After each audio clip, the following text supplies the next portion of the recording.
నేను చదువుకున్నారు, మళ్ళీ అందరూ బాగా జ్ఞానవంతులు. మీరు ఎఫ్సిఎన్ఆర్ నంబర్లన్నీ క్యాన్సిల్ చేసేసి డబ్బులు రాకుండా చేసిన తర్వాత ఇన్ని లక్షల మంది ఎందుకు మారుతున్నారు? అప్పుడు నీ బుర్ర వెలుగొద్దు. అంటే ఇంతకాలం క్రైస్తవం వ్యాపించింది డబ్బులతో కాదన్నమాట. మేము డబ్బులు ఆపేసినా ఇంకా వ్యాప్తి చెందుతోందంటే ఇక్కడ కొంత సత్యం ఉన్నదని ప్రజలు గమనిస్తున్నారని నీ బుర్రకాయకి ఎందుకు అర్థం కాలేదు? మూర్ఖులారా, ఇంకాదే మళ్ళీ వాగుడు. డబ్బులు ఇచ్చి మారుస్తుంది. నువ్వు ఆపేసావు కదా 11 సంవత్సరాల నుండి. అట్లా కాదు, దశం భాగాలు తీసుకుంటారు వీళ్ళు, దానివల్ల మారుస్తున్నారట. ఇప్పుడు దశం భాగాల మీద పడ్డారు. దశమ భాగాలు ఇల్లీగల్ అని ప్రకటించాలంట. చట్ట విరుద్ధం. దశమ భాగాలు ఇవ్వదు. వాడేవాడండి? వాడేవాడు అంటున్నాను నేను. మీకు ఇష్టమైతే, నా మీద ప్రేమ ఉంటే, నా ఉద్యమం మీద, నా సేవా విధానం మీద నమ్మకం ఉంటే దశం భాగం నాకు ఇయ్యరు. దశం భాగం మీరు పెట్టుకొని 90 రూపాయలు నాకు ఇస్తారు. అప్పుడేం పెక్కలు ఇస్తాడు వాడు? ఏంది వాడు చేసేది? ఇంత నీకు వస్తే నువ్వు ట్యాక్స్ కట్టాలంటే అది కూడా కట్టకుండా నేను చేస్తాను. నేనేం పైసలు తీసుకోను. ఏం పెక్కలిస్తావు పెక్కలించుకో. నేను డబ్బులు తీసుకోను. నువ్వు షేర్ అయితే నేను సవాషేరు. వాళ్ళ దురదృష్టం కొద్దీ నేను వరంగల్లో పుట్టా. అటేమో కొత్తపల్లి కేబీ యాకోబు గారి రక్తం, ఇటేమో అద్దంకి అబ్రహాం గారు, స్వామిదాస్ గారి రక్తం. పుట్టి పెరిగి పీల్చిన గాలి ఏమో కాకతీయ సామ్రాజ్య పాలకులు పరిపాలించిన గడ్డ. అక్కడి నీరు, అక్కడ గాలి పీల్చినటువంటి పిండం ఇది. ఏంద్రా నువ్వు చేసే? నువ్వు ఆ డబ్బులు ఆపేసినా సరే ఇంకా వ్యాపిస్తుంది కనుక దశం భాగాలు ఆపుతానంటావా? నేను మీకు ఒక ఆజ్ఞ ఇస్తా. ఇప్పుడు నేను మీకు ఒక ఆజ్ఞ ఇస్తా. మీరెవ్వరు దశం భాగాలు ఇవ్వద్దు. ఎప్పటికప్పుడు నా ఆజ్ఞ కొరకు మీరు ఎదురు చూడండి. ఫర్ ఎగ్జాంపుల్, ఉదాహరణకు చెప్తున్నా. నిజంగా ఇప్పుడు అట్లా చెప్పడం లేదు, అంతగా వాళ్ళు ఒత్తిడి చేస్తే అదే పని చేస్తా నేను. దశమ భాగం పక్కకు తీసి మీ ఇంట్లోనే బీరువాలో పెట్టుకోండి. తర్వాత మీరందరూ నాకు ఇస్తారు కదా, ఇచ్చినప్పుడు ఎక్కడెక్కడ ఖర్చు పెడతానో అక్కడ మీరు పోయి ఖర్చు పెట్టమని ఆజ్ఞ ఇస్తా. ఒక ఫోన్ కొడతా, తమ్ముడు పలానా దగ్గర బిల్లు కడదాం అనుకున్నా, నువ్వు పోయి కట్టు. పలానా దగ్గర ఆర్ఫనేజ్ ఉంది, నువ్వు పోయి అక్కడ రెంట్ కట్టు. పలానా దగ్గర ఆర్ఫనేజ్ ఉంది, నువ్వు పోయి అక్కడ బియ్యం కొని అంట. వీళ్ళు ఏం పీకుతారని అంటున్నాను. రంజిత్ తోఫీరుతో పెట్టుకోవద్దు. గెలిచేవాడు ఇంకా పుట్టలేదు, పుట్టడు కూడా.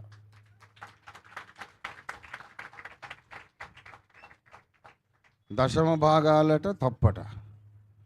నువ్వెవడరా చెప్పడానికి? వాళ్ళు ప్రేమతో, నా మీద ఇష్టంతో, నా మీద నమ్మకంతో వాళ్ళు మొత్తం ఇస్తారు. నువ్వెవడు కాదనడానికి? అంటే క్రైస్తవ మతం డబ్బులతోనే వ్యాపిస్తుందనే భ్రమలో ఇంకా ఉన్నాడు వాడు.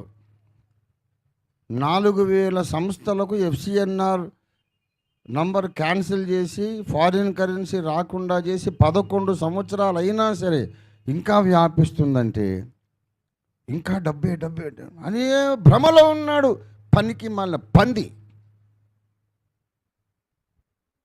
నీ దమాకి ఎట్టుపోయిందిరా?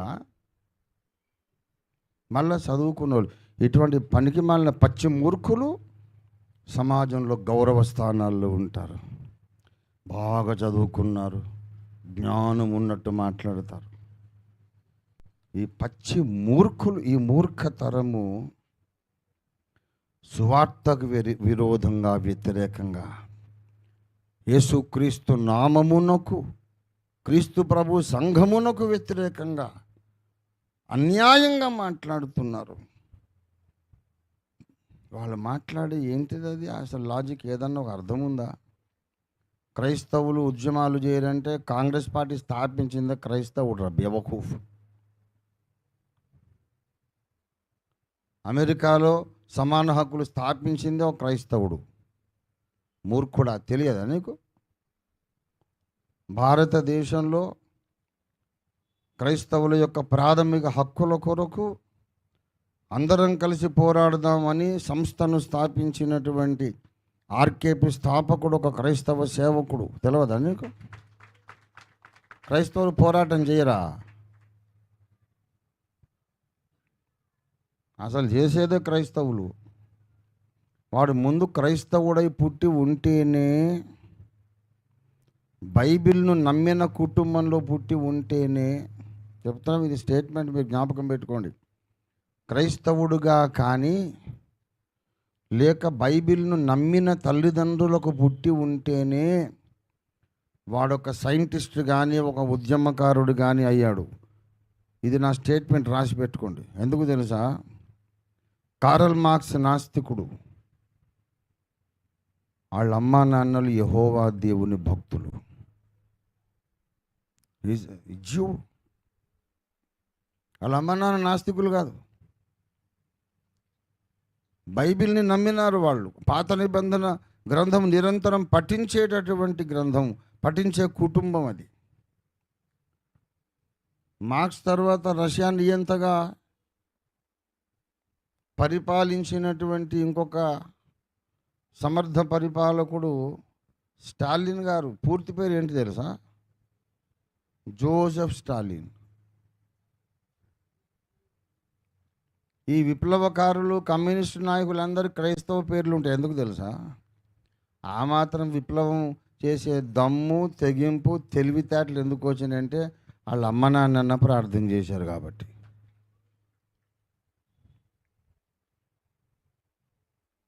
వాళ్ళు కాకపోయినా కనీసం వాళ్ళని కన్నోళ్ళన్నా ప్రార్థన చేశారు కనుక వీడికి తెలివితేటలు వచ్చినాయి. గనక డెవలప్మెంట్ ఏం జరిగినా అది యేసు ప్రభువును నమ్మిన వాళ్ళ ద్వారానే జరిగింది. కానీ యేసు నాకు అక్కరలేదన్న వాళ్ళ ద్వారా జరిగిన డెవలప్మెంట్ ఏమీ లేదు. సిగ్గు శరం లేకుండా ప్రచారాలు చేసుకుంటున్నారు. భరద్వాజ మహర్షి రాసిన విమాన శాస్త్రం మన దేశంలో ఉన్నది. ఈ విమాన శాస్త్రం ఎత్తుకుపోయి అది నేర్చుకొని రైట్ సోదరులు విమానం తయారు చేశారు అని చెప్పుకుంటున్నారు. అవును, భరద్వాజ మహర్షి విమాన శాస్త్రం రాసిందేమో నీ లెక్క ప్రకారం 1000 సంవత్సరాల కిందట. బ్రిటిషర్స్ మన దేశానికి వచ్చిందేమో 200 సంవత్సరాల కిందట. మరి ఆ బ్రిటిషర్స్ వచ్చి ఈ గ్రంథం ఎత్తుకుపోయేదాకా 1000 సంవత్సరాలు ఏం పెకలిస్తున్నావు బాబు? ఏం చేస్తున్నావు నువ్వు? విమానాలు తయారు చేసి ఇండియా మొత్తం తిప్పొద్దా? మరి అంత చెత్తవాగుడు, బకవాస్ ఏమీ లేదు. ఓ, చాలా చారిత్రకమైనటువంటి న్యూక్లియర్ వెపన్స్ ఉన్నాయట వాళ్ళకు. మహాభారత యుద్ధంలో అణుబాంబులు వాడారట. ద్వాపర యుగంలోనే మన దగ్గర అణుబాంబులు ఉన్నాయని నాసా కనిపెట్టిందట. మళ్ళీ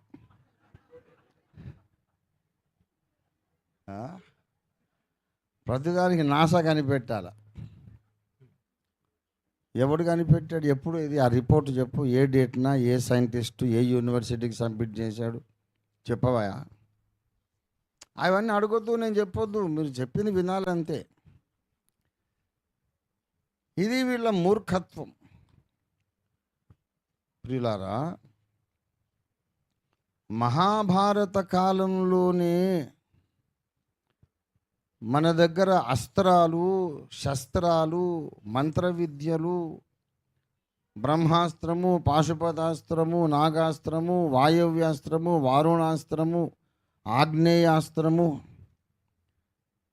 ఇవన్నీ మహాభారత కాలంలోనే ఉంటే ఆ పనికి మాలిన బ్రిటిషోడి తుపాకులు మనోళ్ళు ఎందుకు కొనుక్కున్నారు? ఎందుకు కొనుక్కున్నారంటే ఎప్పుడు మాట రెడ్డి ముఖం వేసుకొని చూస్తుంటారు. అది ఎందుకంటే ఏమోనండి. మీరు అయ్యట అడగొద్దు కదా. మీరు మీకు దేశభక్తి లేదా? దేశభక్తి నాకు లేదనేవాడు ఎవడు? ఇవాళ మేము దేశభక్తి కలిగిన వాళ్ళమని చెప్పుకునే వాళ్ళు ఎవరికి దేశభక్తి లేదు. నేను చెప్తున్నా, అసలు సిసలైన దేశభక్తుడు అంటే డాక్టర్ అద్దంకి రంజిత్ తోఫీర్.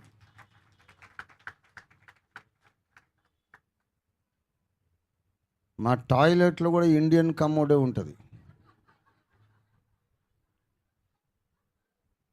ఎంత దేశభక్తి! పొద్దున్న లేవంగానే వెస్టర్న్ కమోడ్ నాకు ఇష్టం లేదు. ఐఎమ్ ఎన్ ఇండియన్, అందుకే ఇండియన్ కమోడ్ పెట్టుకున్నా. ఈ పెద్ద పెద్ద రాజకీయ నాయకులందరూ మేమే దేశభక్తులం అని చెప్పి పోయి సిగ్గు లేకుండా వెస్టర్న్ కమోడ్లో కూర్చుంటారు. ఎందుకు? ఎవరికి ఉంది దేశభక్తి? వాడికా నాకా? బీ ఇండియన్ బై ఇండియన్ అన్నాడు మన ప్రధానమంత్రి. ఆయన ముందు ఇండియన్ బై చేసిన వాళ్ళ ఇంటి ఇండియన్ కమోడ్ ఉందా, వెస్టర్న్ ఉందా?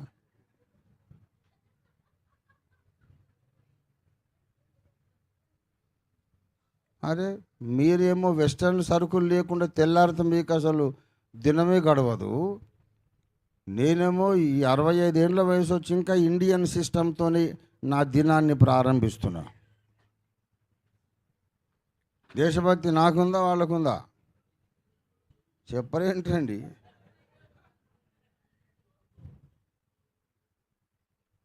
మేము దేశభక్తులమట వాళ్ళు చెప్పుకోవడం.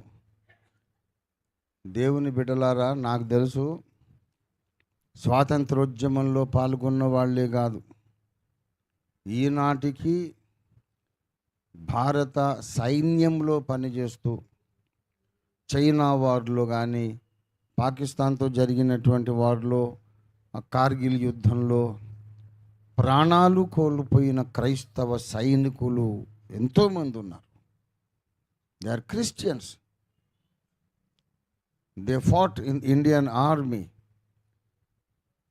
and they lost their lives for our country. క్రైస్తవులు అంటే దుర్మార్గులు అంట. ఎందుకంటే ప్రతి ఆదివారం పాపాలు ఒప్పుకుంటారు. నీ సొమ్మేం పోయింది, నా పాపం ఒప్పుకుంటే? నీకు అర్థమైతే నమ్ము, లేకుంటే నమ్మకు.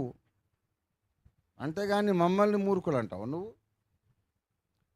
మాలాగా ఈ మూర్ఖమైనటువంటి సిద్ధాంతం ఉందే నువ్వు అన్నట్టు.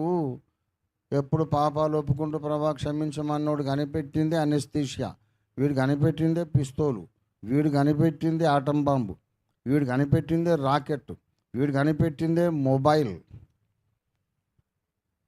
ఏ ఇంటర్నెట్లో కూర్చొని నువ్వు ఇవన్నీ చెత్తవాగుడు వాగుతున్నావో అది కనిపెట్టి కంప్యూటర్ని కనిపెట్టింది కూడా వీడు కనిపెట్టింది. తెలుసు వాళ్ళకన్నీ, అయినా మూర్ఖంగా మాట్లాడతారు. కాబట్టి ఒక కార్యాచరణ ప్రకటిస్తానంటున్నా. అబ్బుల్ గారు ఎక్కడున్నాడు? ఉన్నాడా? జాగ్రత్తగా చెబుతున్నా, డెడ్లీ సీరియస్ మ్యాటర్. వీళ్ళతోని మనము ఎలా పోరాడాలంటే, తర్కముతో పోరాడితే లాభం లేదు. వాళ్ళు తర్కిస్తారు, అన్యాయంగా తర్కిస్తారు. వాస్తవాలు ఇష్టం లేని వాళ్ళతో ఏం మాట్లాడతాం? ఒక పక్క తెలుస్తూనే ఉన్నది, రంజిత్ తోఫీర్ అనేవాడు ఒక జాతీయ రాజకీయ పార్టీ పెట్టాడు. పంజాబ్లో 3 సర్పంచ్లను గెలిపించుకున్నాడు, జమ్మూలో 2 గెలిపించుకున్నాడు. దేశమంతా వ్యాపిస్తోంది. ఎక్కడ హక్కుల వయోలేషన్, ఎక్కడ కూడా రైట్స్ వయోలేషన్ జరిగితే వెంటనే ఆర్కేపీ వెళుతుంది, పోరాటం చేస్తుంది, కనబడుతూనే ఉంది. క్రైస్తవులు ఉద్యమాలు జరిగారు. నీ తాతలు దిగొచ్చినా సరే మా ముందు నిలబడలేరు. ఉద్యమ స్ఫూర్తి అనేది క్రైస్తవుడి రక్తంలోనే ఉంది. ఇలాంటి పనికి మళ్ళీ చెత్తవాగుడు వాగుతున్నారు. వీళ్ళతో వాదన కాదు మనం చేయాల్సింది. ఇప్పుడు కార్యాచరణ ప్రకటిస్తున్నా. తర్కిస్తే వాదిస్తే లాభం లేదు గనుక నేను ఒక ప్రత్యేక ఉద్యమము, ప్రచార ఉద్యమం ప్రారంభిస్తాను అని ఇప్పుడు ప్రకటిస్తున్నా. చాలా రోజులు మనస్సులో మదనపడి ప్రార్థన చేసి దేవుణ్ణి అడిగి దేవుని పాదాలు పెట్టుకొని కన్నీరు గార్చి, యేసయ్యా ఇలా తలంపు వస్తుంది, ఏమంటావు, చెయ్యాలనా చేయొద్దా, నువ్వు చెప్పు నాయనా అని కొన్ని ఏండ్లు నేను అడగకుండా నా బ్రతుకులో ఎప్పుడు ఏ పని చేయలేదు. ఎవరు నన్ను కొట్టినా సరే చాలాసేపు దేవుణ్ణి అడిగినాకనే కొడతావాడిని. కొన్నిసార్లు కొట్టొద్దు అంటాడు ఆయన. ఏమంటాడంటే, కొట్టొద్దురా, నువ్వు కొడితే వానికి ఆశీర్వాదం వస్తుంది, వాడిని ఆశీర్వదించాలని అనుకుంటే కొట్టుపో అంటే, వాడంటే నాకు అసలు ఇష్టం లేదు ప్రభువా, వాడిని దీవించేది నాకు ఇష్టం లేదు అని అంటే, సరే మరి నీదే చాయిస్, కొడితే కొట్టు, నేను ఏమన్నాను, నువ్వు కొడితే నేను దీవించాల్సి వస్తుంది, నేను కమిట్ అయిపోతా. అది ఆలోచించుకొని కొట్టని నాకు పర్మిషన్ ఇచ్చాడు. ఇట్లయితే కొట్ట ప్రభువా, నువ్వు మాత్రం దీవించక వాడిని అని చెప్పి ప్రతిదీ దేవుణ్ణి అడిగి ప్రార్థన చేసి చాలా కాలము మనస్సులో మదించకుండా ఏది చేయను. నేను ఒక ప్రత్యేకమైన యూట్యూబ్ ఛానల్ మొదలు పెట్టబోతున్నాను.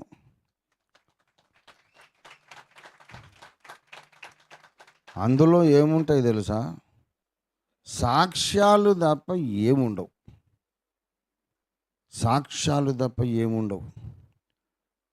సాక్ష్యములు వీళ్ళ వాదనలను తిప్పికొట్టే పదునైన బలమైన ఆధారాలతో కూడిన సాక్ష్యాలు నింపివేయడానికి యూట్యూబ్ నిండా కొన్ని లక్షల సాక్ష్యాలు నింపుతా. ఏం చేస్తారో చూద్దాం. ఆర్టిఫిషియల్ ఇంటెలిజెన్స్ టెక్నాలజీ ద్వారా ప్రతి సాక్ష్యమును ప్రపంచ భాషలన్నిట్లో కూడా ఆటోమేటిక్ ట్రాన్స్లేటెడ్ మెసేజ్గా అప్లోడ్ చేస్తాం. నేను ఊరుకుంటానండి. పనికి మాలిన వాళ్ళు, అసలు వీళ్ళకి దేవుడు అంటే ఇష్టం లేదు, వాస్తవాలంటే ఇష్టం లేదు, ఇంత అడ్డంగా మాట్లాడుతున్నారు, వితండవాదం చేస్తున్నారు. యేసుప్రభు మళ్ళీ వచ్చేది లేదు, ఏం లేదు, దేవుడు లేడు, ఏం లేడు, క్రైస్తవం చాలా దుర్మార్గమైంది అట. క్రైస్తవం దుర్మార్గం అంటావు అని అట్లా చెప్పడానికి నువ్వు ఎంచుకున్న ఇంటర్నెట్టే క్రైస్తవుడు కల్పించాడు, నాస్తికుడు కల్పించలేదు అది.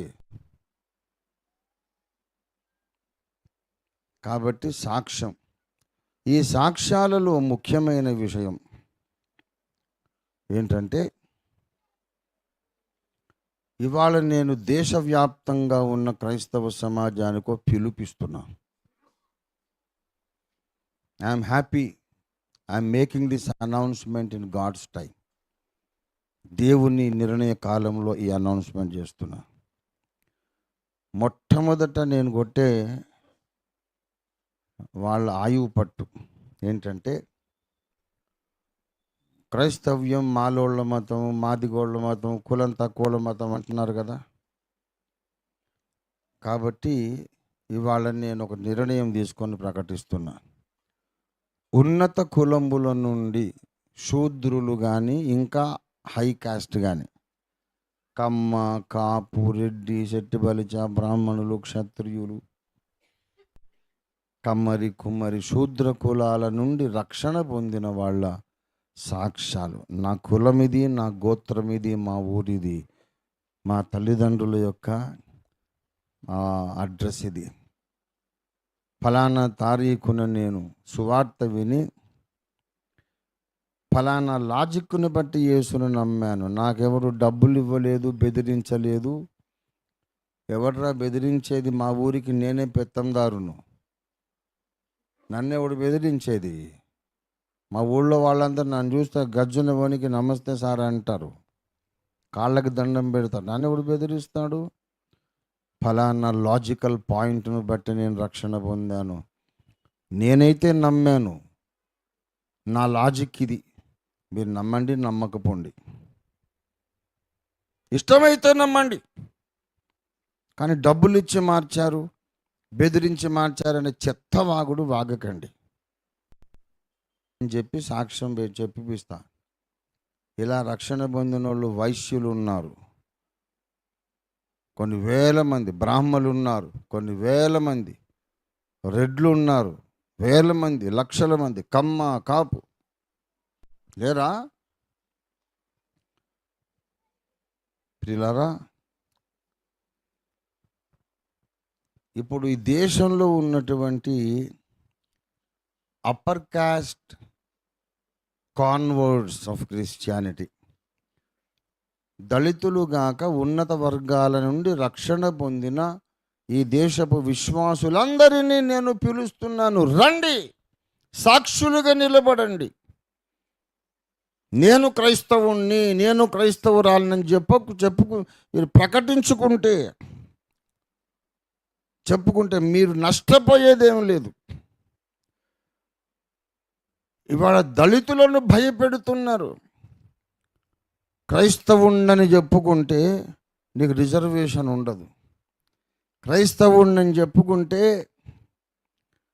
నీకు రావలసిన రాయితీలు ఉండవని దళిత క్రైస్తవులను భయపెడుతున్నారు. నేను చెబుతున్నాను, నేను క్రిస్టియన్ అని చెప్పుకుంటే ఒక మాల సోదరుడు కానీ మాదిగ సోదరుడు కానీ నేను క్రైస్తవుడని చెప్పుకుంటే నష్టపోతాడేమో. నేను క్రైస్తవుడని చెప్పుకుంటే ఒక రెడ్డి క్రైస్తవుడు ఏమి నష్టపోతాడు, ఒక కమ్మ క్రైస్తవుడు ఏమి నష్టపోతాడు, ఒక బ్రాహ్మణ క్రైస్తవుడు ఏమి నష్టపోతాడు, కాపు క్రైస్తవుడు ఏం నష్టపోతాడు? ఏం లేదు. ఇట్లాగూ పాపం వాళ్ళకి రిజర్వేషన్ లేదు, ఏమీ లేదు. మరి ఎందుకు చెప్పుకోరు? భయపడకండి, ధైర్యంగా ముందుకు రండి. మేము దళితులం కామండి, మేము వైశ్యులం, మేము బ్రాహ్మణులం, మేము రెడ్లం, మేము కమ్మ, కాపు, శెట్టిబలజం, మేము కమ్మరి, కుమ్మరి, కంసాలి, మేము ఫలానా. ఒకానొక దినాన నేను సువార్త కరపత్రం చదివి నా హృదయం తెరవబడింది. యేసే రక్షకుడని అంగీకరించాను. అంతకు ముందు కూడా అదే గుడిసెలో ఉన్నా, తర్వాత కూడా అదే గుడిసెలో ఉన్నా. నాకెవ్వడు డబ్బులు ఇవ్వలేదు. వచ్చి ఎంక్వైరీ చేసుకోండి మా ఊరికి వచ్చి. నేను రెడ్డిని, నేను కమ్మ, నేను బ్రాహ్మణ్ణి.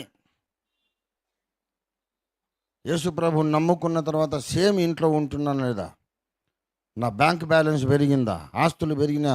చూడండి.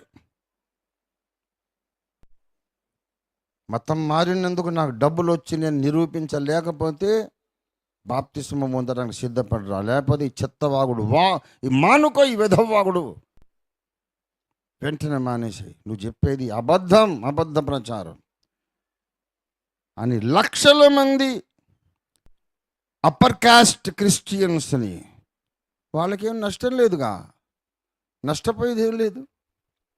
అప్పర్ కాస్ట్ క్రిస్టియన్స్తో మహాసభలు నిర్వహించి సాక్షులుగా వాళ్ళను నిలబెట్టి ప్రకటించాలని నేను ఒక కార్యక్రమాన్ని ఇప్పుడు చేపట్టాను, ప్రకటిస్తున్నాను, చేసి తీరుతాను. భారతదేశంలోని అప్పర్ కాస్ట్ క్రిస్టియన్స్ అందరూ నాతో చేతులు కలపండి, రండి. లేకపోతే మీరు న్యాయపీఠం ముందు దోషులుగా నిలబడతారు.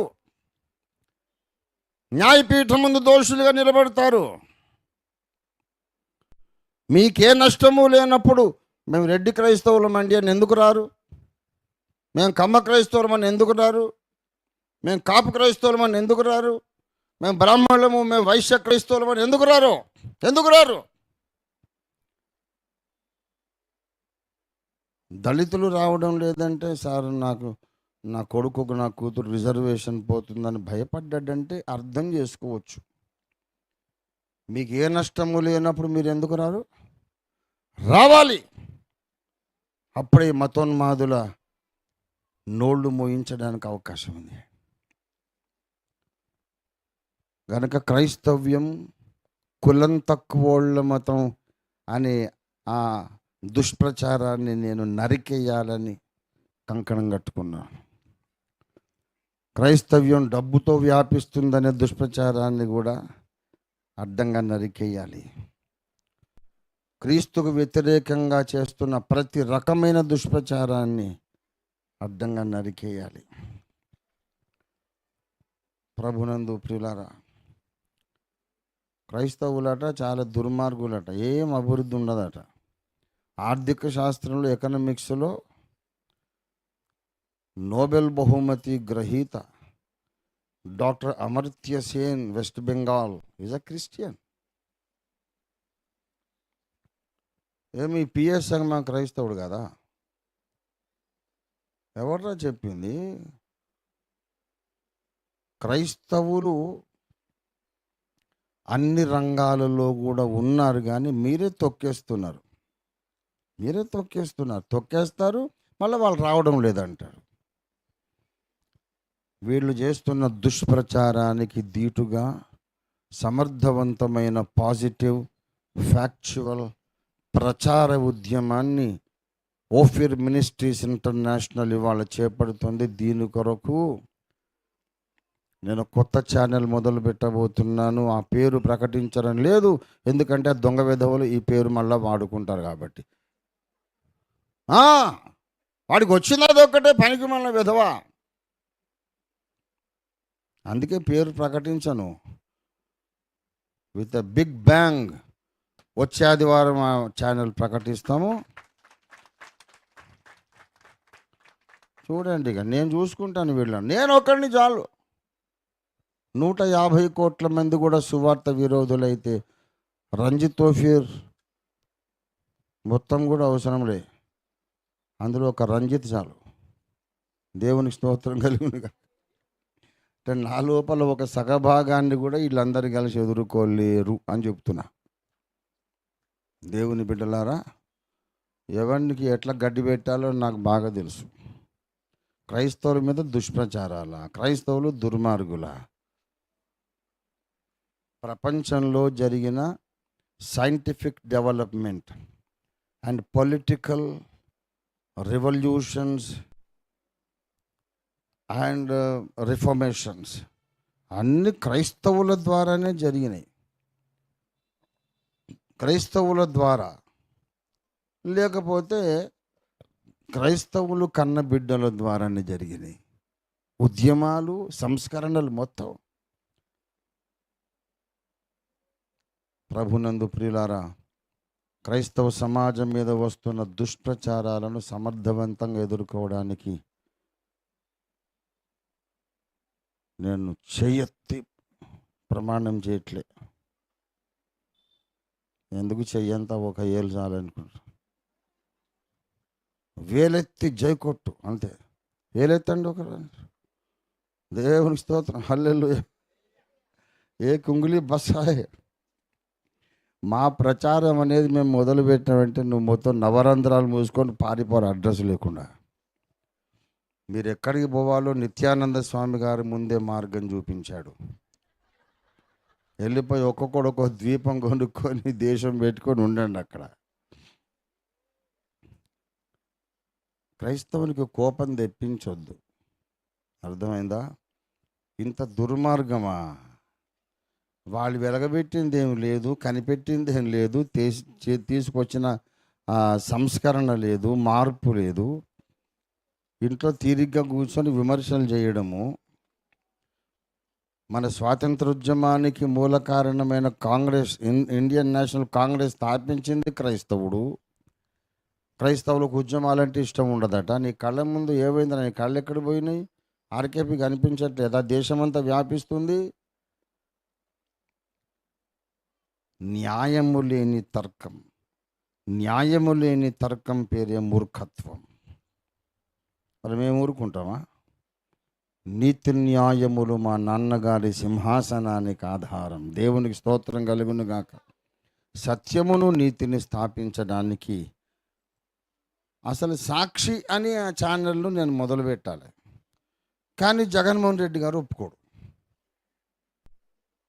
ఆయనకు సాక్షి పేపర్ ఉంది కదా. కాబట్టి వైఎస్ఆర్ కాంగ్రెస్ వాళ్ళు అందరూ ఎందుకు మా పేరు నువ్వు తీసుకెళ్ళిపోయావా అని అనుకునే అవకాశం ఉంది. కాబట్టి ఇంకేదన్నా మంచి ఖతర్నాక్ పేరు పెడతాం. దేవునికి స్తోత్రం. ఏదో మనకు పేర్లు తక్కువనా?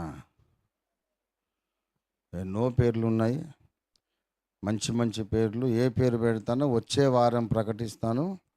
వచ్చే వారమే ఛానల్ మొదలు పెడతాను. ఆహ్వానం ఇప్పుడే చెబుతున్నాను. పుట్టు క్రైస్తవులు కాకుండా, అమ్మా నాన్నలు క్రైస్తవులు, తాతలు క్రైస్తవులని కాకుండా వేరే ధర్మములో పుట్టి తర్వాత క్రీస్తుని అంగీకరించి బాప్తిస్మం పొందిన వాళ్ళు రావాలి, మన ఛానల్లో సాక్ష్యం ఇవ్వాలి.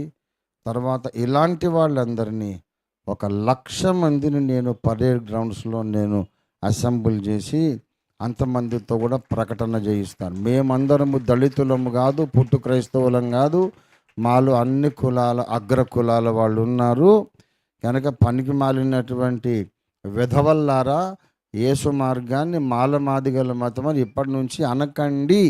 అంటే మీరు అన్నం తిన్నట్టు కాదు, అశుద్ధం తిన్నట్టే అని ప్రకటిస్తాం.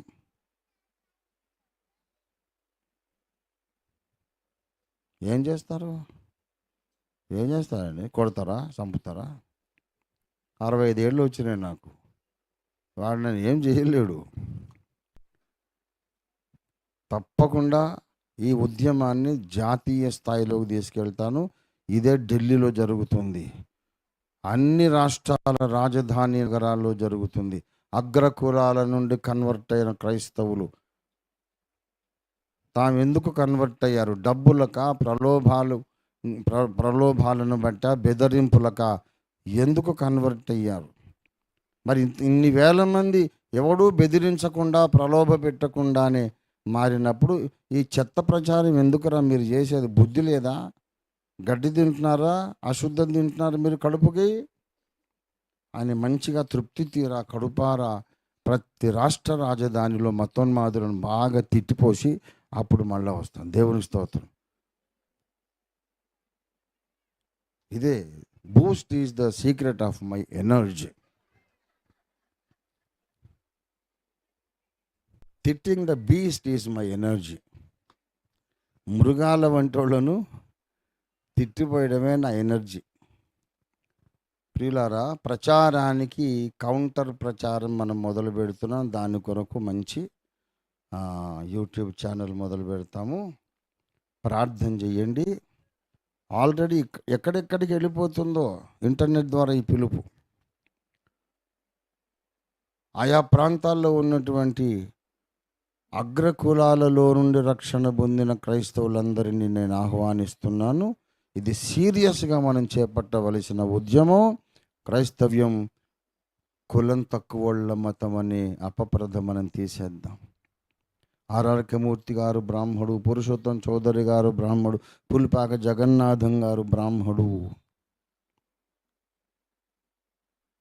ఆంధ్ర క్రైస్తవ కీర్తనల్లో ఉన్న పాటలు, ఆ గీతాలు రాసిన అనేక మంది పెద్దలు బ్రాహ్మలు.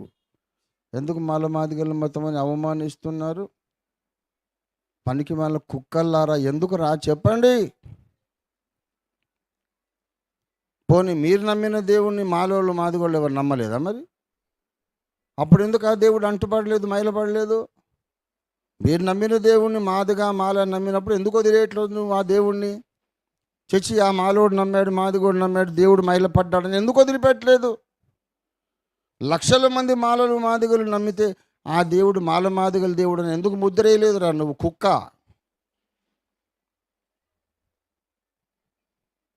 నీకు ఇష్టమైన దేవుణ్ణి కోట్ల మంది మాలలు మాదిగలు నమ్మినా ఆ దేవుడు అగ్రకులాల దేవుడా?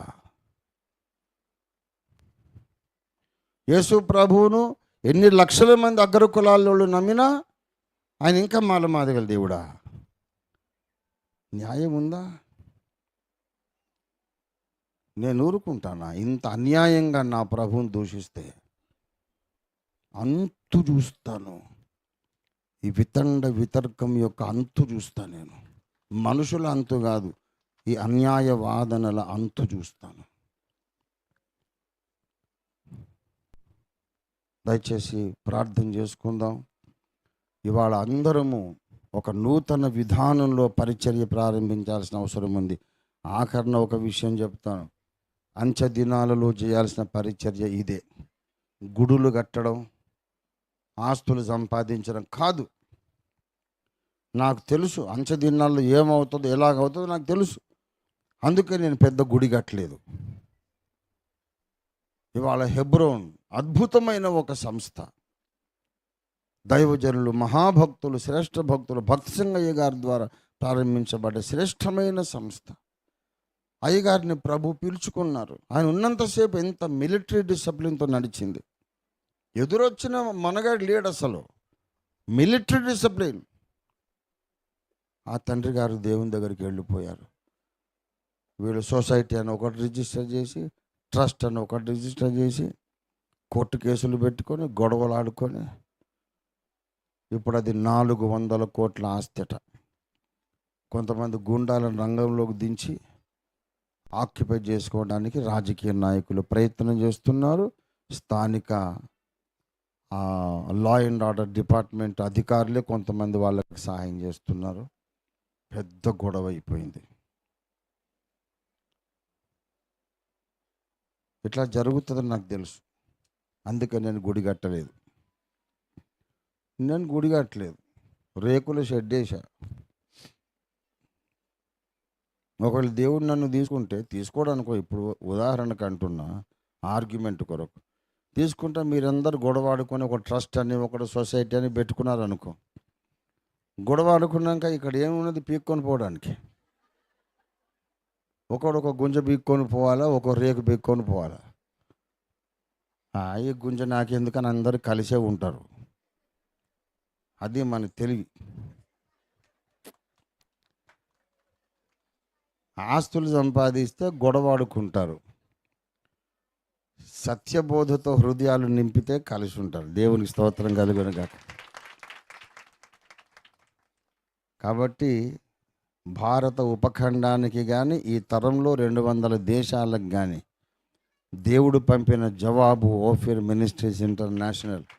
మనకు తెలుసు డబ్బు ఎక్కడ స్పెండ్ చేయాలో తెలుసు. డబ్బు నేను ఆస్తిపాస్తులలో మనం అంతా కూడబెట్టుకుంటే, ఇప్పుడు ఇన్కమ్ ట్యాక్స్ వాళ్ళు నన్ను వదిలేవాళ్ళు కాదు. ఇన్ని కోట్ల ఆస్తి నీకు ఎలా వచ్చిందని పట్టుకునేవాళ్ళు. పాపం కష్టపడి వెతికారు, టైం అంతా వేస్ట్ చేసుకొని. 1 మంత్ వెతికితే ఎక్కడ లేదు సార్ నీకు, ఏంది ఇట్లెందుకు సేవ చేసావు నువ్వు అని అడుగుతున్నారు. వాళ్ళతోనే చెప్పా, స్వార్థము లేకపోవడం తప్పని నేను ఇప్పుడే నేర్చుకుంటున్నానండి అని చెప్పా. నిస్వార్థంగా సేవ చేయడము తప్పేనని మీరే నాకు నేర్పిస్తున్నారు సార్. ఇన్నేళ్ళు సేవ చేసి ఒక బిల్డింగ్ లేకుండా ఎందుకున్నావు? అట్లా నువ్వు చేయొద్దు కదా. నీకే ఇల్లు వాకిల్లు లేనప్పుడు అందరికీ ఎందుకు చేశావు అని ఆ పెద్దలు అడుగుతున్నారు. ఏమో సార్ అట్లా చేయమని మా యేసయ్య చెప్పాడు, అది తప్పని మీరు చెప్తున్నారు ఇప్పుడు. మేము వెతికి చూసాములేండి, మీరు ఎక్కడ ఆస్తులు సంపాదించలేదని పెద్దలే చెప్తున్నారు, ఆ ప్రభుత్వ పెద్దలే. నాకు తెలుసు, ఇంకో 40 ఏళ్ళు 50 ఏళ్ళు బ్రతికితే ఎవడు ఎటువైపు నుంచి నన్ను కొట్టడానికి ప్రయత్నం చేస్తాడో నాకు తెలుసు. అందుకే ఎవ్వరికి దొరకను నేను. ఆస్తులొద్దు నాకు ఎక్కడ డబ్బులు వద్దు, నోట్ల కట్టలు వద్దు, వెండి బంగారాలు వద్దు. దొంగలు వచ్చినా, దొరలు వచ్చినా, ఇన్కమ్ ట్యాక్స్ ఆఫీసర్లు వచ్చినా నమస్తే పెట్టి లోపలికి రాన్నా, నీకేం కావాలో తీసుకోవాలని. అన్నం తినే 4 కంచాలు తప్ప ఏ ఉండవు నా ఇంట్లో. చాలామంది నా సూట్ కేసు ఓపెన్ చేయడానికి దాన్ని అటు పెట్టి ఇటు పెట్టి దాని నంబర్ ఏంద్రా చూస్తున్నావు అంటే, నంబరు ఏ నంబర్ అన్నా అంటే, పిచ్చోడా దానికి లాక్ ఉండదు, అంత సీన్ ఉండదు, ఓపెన్ చేయి డైరెక్ట్గా. సూట్ కేసుకు కానీ మా ఇంటికి కూడా లాక్ పెట్టా నేను. ఎందుకంటే మా ఇంట్లోకి పోయిన దొంగను మించిన తిక్కలోడు ఉండడు అక్కడ, ఏం ఉండదు వాడికి. ఇల్లంతా వెతుకు చూసి వాడు చూసారి పాపం ఏం లేదు పెద్ద మనిషి దగ్గర అని వాడే ఒక 1000 రూపాయలు పెట్టిపోవాలి అక్కడ.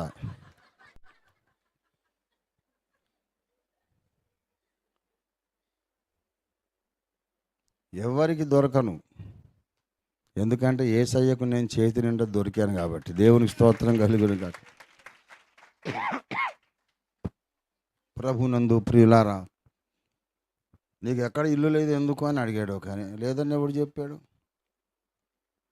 కొన్ని 100 ఇండ్లు ఉన్నాయి, కొన్ని 100 కార్లు ఉన్నాయి, కొన్ని 100 కోట్ల ధనం ఉంది.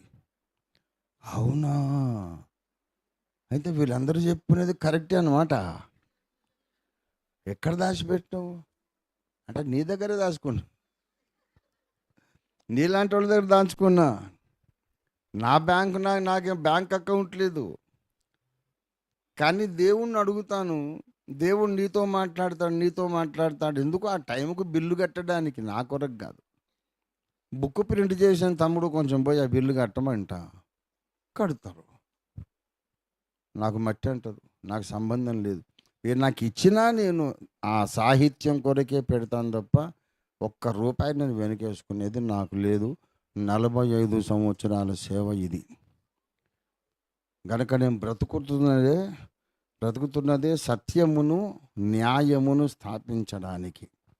ఈ మహాపోరాటంలో మనం ఒక నూతన తీర్మానంతో ముందుకు సాగుదాం. నా హృదయం మండిపోతుంది. నా దేవుణ్ణి దూషిస్తారా? సత్య మార్గాన్ని దూషిస్తారా? ఎవరిని ఎక్కడ కొట్టాలో నాకు తెలుసు. యుద్ధం ప్రకటిస్తున్నాను. రండి ప్రార్థన చేసుకుందాం. సిద్ధాంత పోరాటం, డాక్ట్రినల్ వార్ఫేర్. ప్రార్థన చేద్దాం దయచేసి. హల్లెలూయా.